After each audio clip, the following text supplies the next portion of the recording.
Hello, lovely learners. Welcome back to A Life Learned. Today, I guess I just wanted to vent a little and talk about boundaries in regard to something I haven't really talked too much about outside of my trauma vlogs, but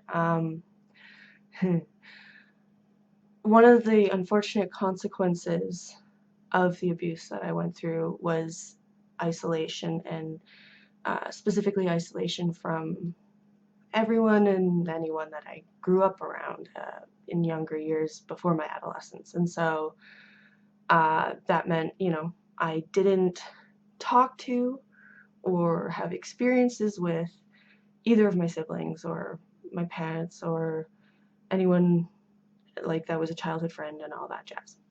So there was a very big gap in connection for 6 years specifically. I started trying to reach out again around 20? It was 19, 20? I can't remember. Something like that.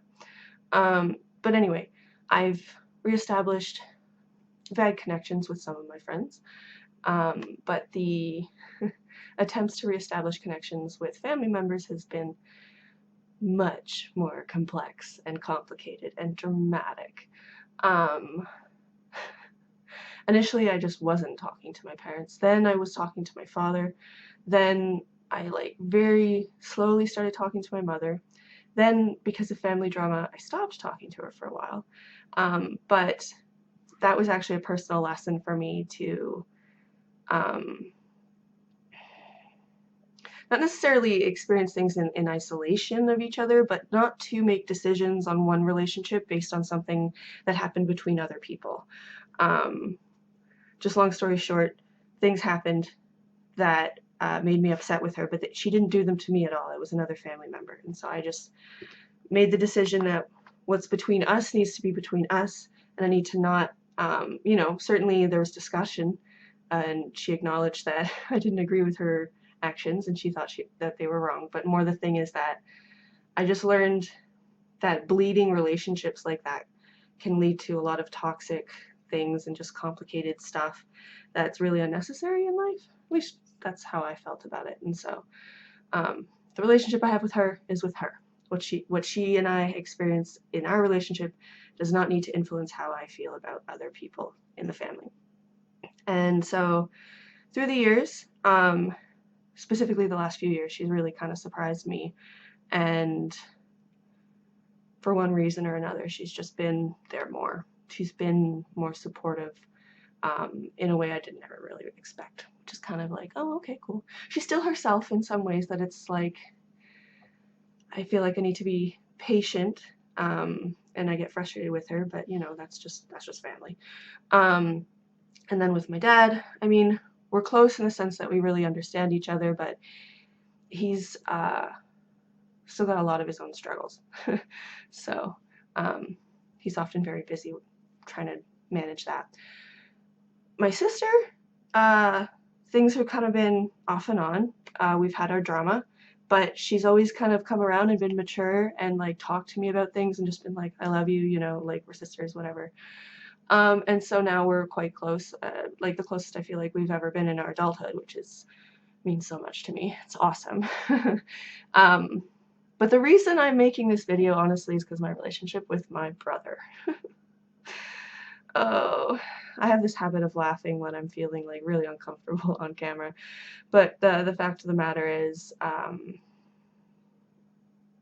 just never been able to reestablish trust. There's been a lot of friction there, and he's just for his own reasons, always kept me at a distance, a very significant distance.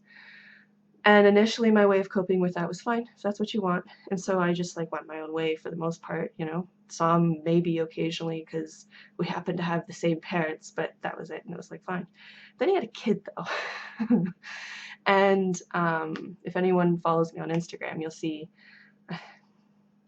I've been conflicted about having it up still because of my feelings, but I have a story thread, and that's it's of snaps with my nephew Huxley, and he has never really I should say I have never really been allowed to be around him very much, just because of the emotional distance between my brother and I, as well as trauma in my brother's life. And so almost every snap on that Instagram is literally the entirety of my opportunities to see him in his 4 years of life, which sucks a lot, because it's not just a matter of like, that's his life. He doesn't see other people outside of his parents. He sees his mother's side of the family lots, all the time. Sleepovers, birthday parties, you name it. But I've just had to sit and watch that that's not a privilege that I'm allowed, though I was told early on that I would be. So I've tried to talk to him about it, and it's a very, very sour point for me. And it's not, the conversation just can't seem to be had. And it's dramatic, and I'm not going to get into the details, but ultimately the reason I explained it to this degree is to explain that I kept pushing him and pushing him and pushing him because I just want to reconnect so bad. And honestly, not to be connected with him, but to be there for his son. Because I've learned that the more adult figures that a child has in their early years to care for them and support them, regardless of, you know, whether they are or aren't family, but we would be family, the more they have, the better they do, period. That's just research says. Like many studies say that. So I just wanted to be there for him to give him the best chance possible, you know? But that's just not really worked out. And so it's led to a lot of friction. It's led to a lot of resentment. And like I said, I kept pushing and pushing and pushing, and I have now been stonewalled. He's not responding to me whatsoever on any messages. I'm not blocked, mind you, but he doesn't even look at my messages either. He's expressed a number of times he doesn't care for my messages when they're upset. And it's just like, but you ignore the ones when they're not, when they're like neutral too. So anyhow, now I'm just getting into it and I shouldn't. The point is, the lesson here was for me, and if you can relate, maybe this might be helpful to you, but it was that I had to set boundaries. I had to understand that I can't control other people. I can only control myself and how I handle myself in relationships. And so ultimately it's come down to that. He doesn't feel able or wanting the kind of relationship that I do. And he doesn't want me in his life or his family's life the way I would like to be. And that's something that I have to accept because I can't make him do anything. We're adults, right? You can't force people to do things. It's just the way it is. But also doing what he suggests, which is pretending that he cares, you know, and still following him on social medias and sending him sending him nice messages and stuff like that, and acting like everything's all fine. Feels really, really false to me because it's not fine, because I'm not fine. I'm really, really hurt at the fact that I don't matter.